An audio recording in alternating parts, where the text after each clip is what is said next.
कौन सी बात करने वाले हैं, तो यहां पे हम बात करने वाले CISF, ठीक है, CISF की बात करने वाले हैं। तो ये आपका CISF का वैकेंसी आ गई है, अपडेट आ गया। इससे रिलेटेड जितना भी पॉइंट रहेगा हर एक पॉइंट को एक बार क्लियर करता चलूंगा मैं बारी बारी। ओके, आप सभी लोग वीडियो को लाइक कर देंगे। तो CISF का पहले हम बात करते हैं। CISF वाले में जो वैकेंसी आया आपका, उसमें देखेंगे मिनिस्ट्रियल का आया है।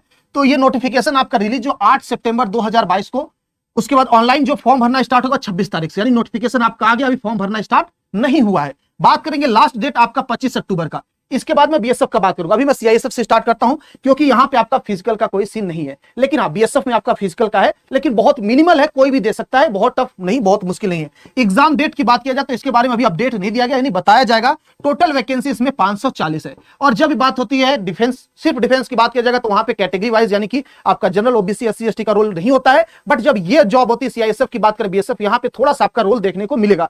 तो इसी के बाद से, इसी के हिसाब से आपका अलग अलग सेक्शन भी 540 वैकेंसी में जनरल, OBC, SC ST का, उस हिसाब से। ओके, आगे बात करेंगे एलिजिबिलिटी, यानी कौन कौन फॉर्म भर सकता है, क्या आप एलिजिबल हैं, क्योंकि इस वीडियो को देखते वक्त आपके मन में यही आ रहा होगा कि मेरे काम का है कि नहीं। तो देखते हैं एलिजिबिलिटी। एलिजिबिलिटी आपके दो तीन चीजों पे आती है, आपके एज पे आती है, आपके एजुकेशनल क्वालिफिकेशन पे आती है। सबसे पहले बात करेंगे एज लिमिट, तो आपका 18 से 25 साल, अगर आपकी उम्र है 18 से 25 साल तो आप इसके लिए एलिजिबल हैं, आप सभी लोग देख सकते हैं। और डेट आप कहां से काउंट करेंगे, 26/10/1997 से लेके 25/10/2004, अगर इसके बीच में आपका डेट ऑफ बर्थ आता है तो आप एलिजिबल हैं। ओके, एकदम क्लियर बात हो गई। ये है आपका एज लिमिट। तो एज लिमिट के साथ साथ आपका एजुकेशनल क्वालिफिकेशन भी कहीं ना कहीं एक तरीके से एलिजिबिलिटी के अंदर आता है, आप वो अचीव किए कि नहीं किए। ओके, तो ये आपका एज लिमिट है, आप सभी लोग काउंट कर सकते हैं। एक बार जल्दी से कमेंट करेंगे आप सभी लोग कि किसका किसका डेट ऑफ बर्थ इसके बीच में पड़ता है, जल्दी से आप काउंट करके बता देंगे कि किसका किसका डेट ऑफ बर्थ इसके बीच में पड़ता है। बहुत ही अच्छी जबरदस्त वाली वैकेंसी है। बात करेंगे एज रिलैक्सेशन की, तो मैंने अभी बताया था एज रिलैक्सेशन आपका एयरफोर्स, नेवी उधर काम नहीं करता, बट यहां पे होता है। तो एज रिलैक्सेशन ST ST में आपको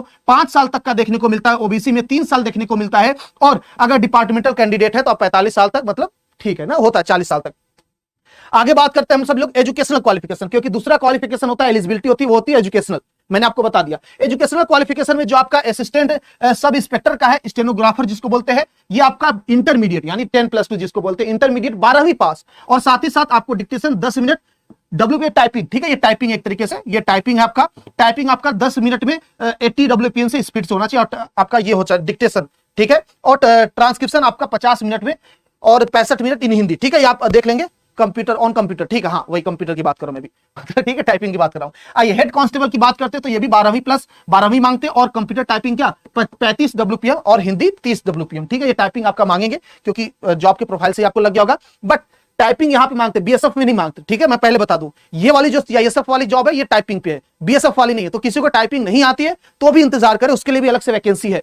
बात करते हैं हेड कांस्टेबल में, तो वही अनरिजर्व का 182, OBC का 112, EWS का 34, SC का 61, ST का 29, और आपका टोटल 418। ऐसे ही आपका 57 31, आप देख सकते हैं 112 आपका यहां पे हो जाता है, ठीक है। आगे बात करेंगे हम सभी लोग सिलेक्शन प्रोसेस का। तो सिलेक्शन प्रोसेस में आपको सबसे पहले PMT देना है, फिजिकल मेजरमेंट टेस्ट, जिसमें हाइट की बात होती है, जिसमें आपकी चेस्ट एक्सपेंशन की बात होती है। डॉक्यूमेंट वेरिफिकेशन की बात करेंगे, CBT यानी कि आपका कंप्यूटर बेस्ड टेस्ट, आपका क्या होता है स्टेनो टाइपिंग टेस्ट हो जाता है, और फिर मेडिकल एग्जामिनेशन हो जाता है। तो यहां पे PET देखने को नहीं मिलता, किसी किसी एक कैटेगरी में देखने को भी मिलता है, बट सब में नहीं मिलता, ठीक है। आगे बात करेंगे हाइट का, तो हाइट का अच्छा खासा वेरिएशन देखने को मिलता है। अगर हम जनरल बात करेंगे, हम सभी लोग जो प्लेटनरी एरिया से आते हैं, यानी कि मैं बात करूंगा यूपी की, हरियाणा की बात करूंगा, मैं राजस्थान की बात करूंगा, बिहार की बात करूंगा, झारखंड, उस सब क्षेत्र का बात करूंगा, तो 165 centimetre for male and 155 centimetre for female. Also if you are belonging from Garhwali, Gorkhas, Dogras, Marathas, आपको सिर्फ 162.5 सेंटीमीटर मेल और 150 सेंटीमीटर फॉर फीमेल। और साथ ही साथ अदर, मतलब आप शेड्यूल ट्राइब यानी कि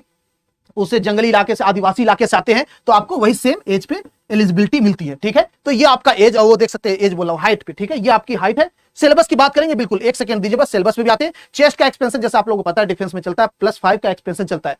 अगर OBC जनरल EWS की बात करेंगे तो 77 सेंटीमीटर होना चाहिए, और एक्सपेंशन के पास 82 पहुंचना चाहिए, यानी कि +5 सेंटीमीटर का एक्सपेंशन मांगते हैं लोग। और ST कैटेगरी में आपका 76 + 5 यानी कि 81 हो जाता है, 5 का एक्सपेंशन मांगते हैं। और ये सिर्फ मेल के लिए होता है, फीमेल के लिए चेस्ट एक्सपेंशन का टेस्टिंग नहीं होता। ओके, आगे बात करें हम लोग एग्जाम पैटर्न में, तो इसमें कौन कौन से सब्जेक्ट आने वाले, कौन कौन सा सिलेबस है आपका, एक तरीके से देखा जाए तो आपका जनरल इंटेलिजेंस का 25 क्वेश्चन आएगा 25 नंबर का, जनरल नॉलेज का 25 क्वेश्चन 25 नंबर का, अरिथमेटिक मैथ जो आप पढ़ते 25 क्वेश्चन 25 नंबर का, और जनरल इंग्लिश और हिंदी आपका 25 क्वेश्चन 25 नंबर का। टोटल देखा जाएगा तो 100 क्वेश्चन आपको, ये इंग्लिश और हिंदी रहता है, ऑप्शन में रहता है, आप जो चाहे वो लेंगे, ठीक है। 100 क्वेश्चन आपको देखने को मिलता है और 100 नंबर का ही मिलेगा। इसमें टाइम मिलेगा 2 घंटा, जो कि 120 मिनट आप कह सकते हैं। और जो आपका रिटन एग्जाम है वो आपको 12th के पैटर्न पे, यानी 12th के लेवल पे देखने को मिलेगा, अच्छा लेवल, ठीक है। इसको इजी नहीं बोल सकते, यानी बिना पढ़े सिलेक्शन नहीं हो सकता, सीधी सी बात है। ओके, आगे बात करते हैं हम सभी लोग इसके बारे में, पे स्केल, क्योंकि ये भी मन में आता है कि सर सैलरी कितनी होगी, है ना। डिफेंस का जॉब देखो, एक डिफेंस का जॉब के नाम पे कभी भी आता है ना तो अपने मन से निकलता है यार कोई बात नहीं, देश की बात है। लेकिन कभी कभी जब सोचते हैं कि यार कल को घर के लिए कुछ तो करना होगा, तो सैलरी भी मन में आती है कि हाँ सैलरी क्या होनी चाहिए। तो जो आपका SI स्टेनो का है आपका 29,200 से लेकर 92,300, यानी कि ये अच्छा खासा रहता है। सच बताओ तो ये मिनिमम है, ये मिनिमम बता रहा हूं मैं आपको, ठीक है। और SC की बात करेंगे, ये आपका 25,500 से लेकर 21,100, ठीक है। ये आपका